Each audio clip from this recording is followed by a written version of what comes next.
Assalamualaikum warahmatullahi wabarakatuh. Perkenalkan, nama saya Dina Ananda Safitri. Saya dari Universitas Teknologi Sumbawa, Fakultas Ekonomi dan Bisnis, Prodi Akuntansi Angkatan 2018. Saya di sini akan menceritakan film yang berjudul In the Heart of the Sea, mata kuliah etika profesi yang diampu oleh Bapak Sudrajat Martadinata. Baik, langsung saja.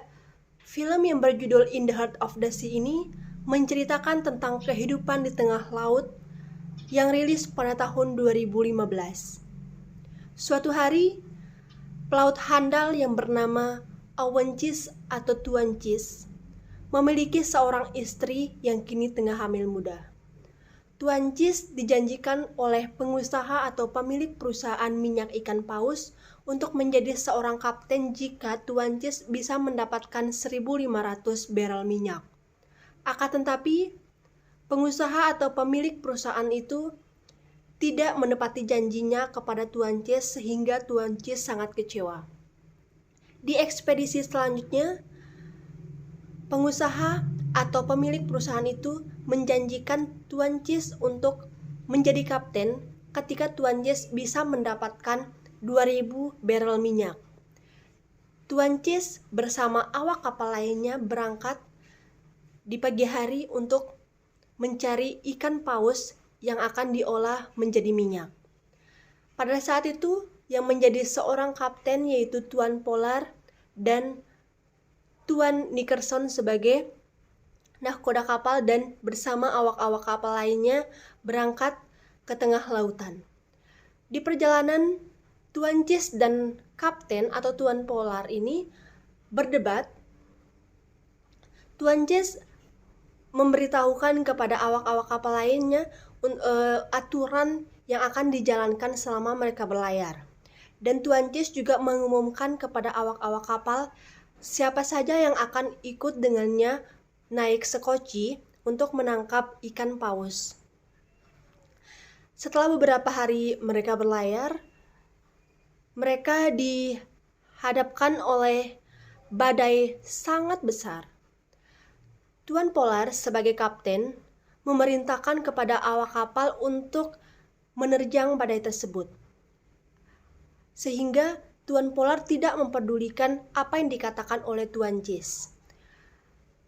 Perintah Tuan Polar ini yang menjadi kapten ini itu yang dilakukan adalah salah, sehingga membuat kapal mereka hancur dan rusak parah.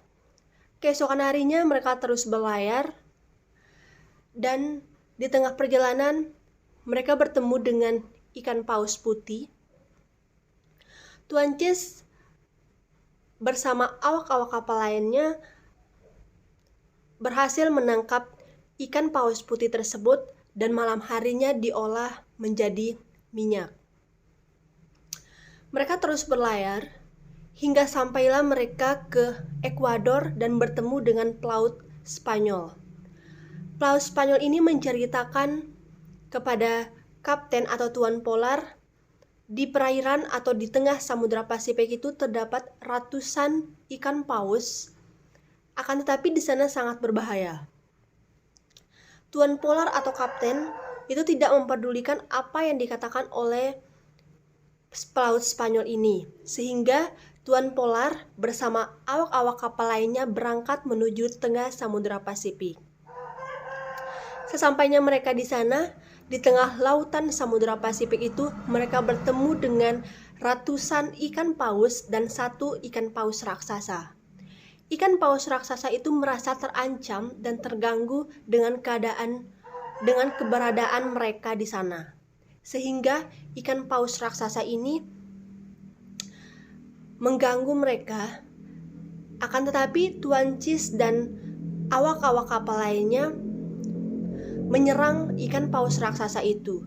Akan tetapi mereka tidak bisa menangkap ikan paus raksasa itu dan membuat kapal mereka hancur dan terbakar oleh ikan paus raksasa.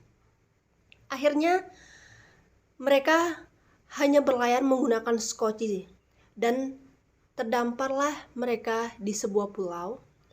Di pulau itu mereka sangat tidak berdaya karena mereka sudah tidak memiliki makanan. Di pulau itu mereka memanfaatkan waktunya untuk memperbaiki skoci agar mereka bisa pulang dengan selamat. Keesokan harinya mereka pulang dan berlayar.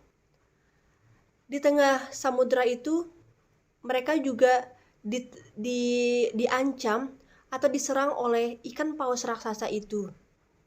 Akan tetapi ikan paus raksasa itu pergi dengan sendirinya dan awak-awak kapal Tuan Cis beserta Tuan Polar sampailah di samudera dan berhasil kembali pulang.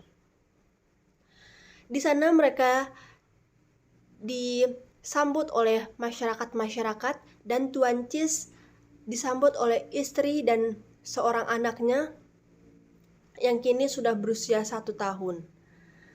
Tuan Cis dan Tuan Polar dipanggil oleh pengusaha atau pemilik perusahaan minyak itu. Tuan Polar dan Tuan Cis diperintahkan oleh pengusaha atau pemilik perusahaan minyak ikan paus ini untuk tidak mengatakan atau tidak menceritakan yang sebenarnya pada saat persidangan. Itu salah satu trik yang dilakukan oleh pengusaha atau pemilik ikan paus itu. Setelah persidangan, Tuan Cis ini kembali berlayar atau beraktivitas seperti biasanya, yaitu sebagai pedagang.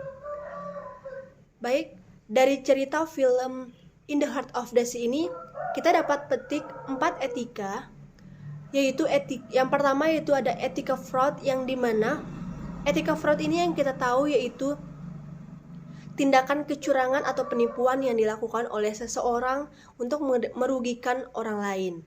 Nah, di kejadian film ini yaitu tindakan fraud itu terjadi pada saat pengusaha atau pejabat atau pemilik perusahaan minyak ikan paus ini menjanjikan kepada Tuan Cis untuk menjadi seorang kapten ketika Tuan Cis ini mendapat 1.500 barel minyak. Akan tetapi, pengusaha atau pemilik perusahaan itu tidak menepati janjinya kepada Tuan Cis. Dan itu adalah salah satu contoh etika fraud yang terdapat di dalam kejadian ini. Selanjutnya ada etika egoisme, yang dimana kejadiannya pada saat Tuan Polar tidak mempedulikan apa yang dikatakan oleh Tuan Cis sehingga membuat kapal mereka hancur dan rusak parah.